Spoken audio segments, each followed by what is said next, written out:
the main thing that we're about in Belfast, of course, is pushing Northern Ireland out into the world, you know. So my job is really to make sure that Northern Ireland has its place at the table in all the projects that we do around the world.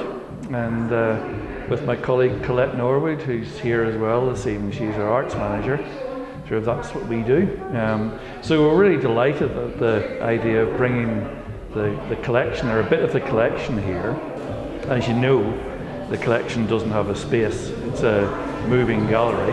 And I just thought this was a fantastic idea to have the best of contemporary art from Ireland and mixed through with the collection. So what's not to like?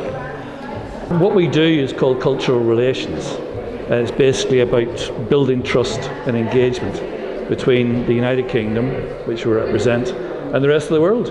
And the logic of that is that sort of if you build that trust and engagement, people are more likely to trade with you, to partner with you, and less likely to wish you harm. So that's the logic of it, if you like.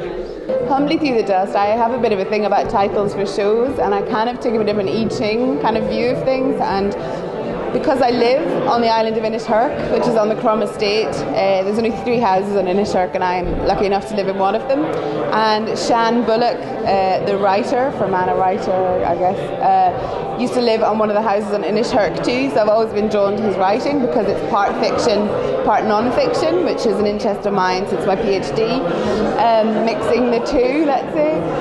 So I did a bit of an I Ching on his book Ring of Rushes, and I sort of held the book for a while and I opened the page and then I kind of scan read it, and the words Humbly Through the Dust sort of sprung out at me. And because the nature of the show was my love story, kind of my love story of Fermanagh and Crom in particular, I guess works that demonstrate the positive and the negative of living alone in quite a rural, isolated place that has wonderful benefits, but it also can be, you know, I think I use the phrase, the difference between being lonely and alone at times, so things like that. But I also then was influenced by artists that I know and that I love from the region, really, from Northern Ireland, also from Ireland, and I approach a lot of the artists.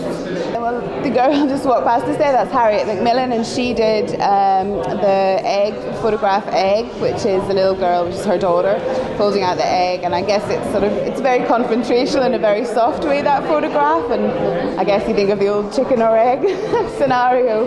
Henry Moore, Sheep in a Stormy Landscape. I love Henry Moore's images, but also I like this very familiar image of the sheep. I'm surrounded by them all the time, and obviously a stormy landscape can have various connotations, you know. There's so many to choose from. Marcus Haydock's photograph of a man lying on the ground, and we don't know if he's lying resting or if he's lying from exhaustion or has just given up. So there's some of the things that maybe seem a little sort of darker underneath that I was sort of drawn to too. But there's so many artists. Diane Henshaw at the Arts Office, I have to say, she sort of, I don't know, pushed for this to be in here, which is, I love this space too. I think it's really special.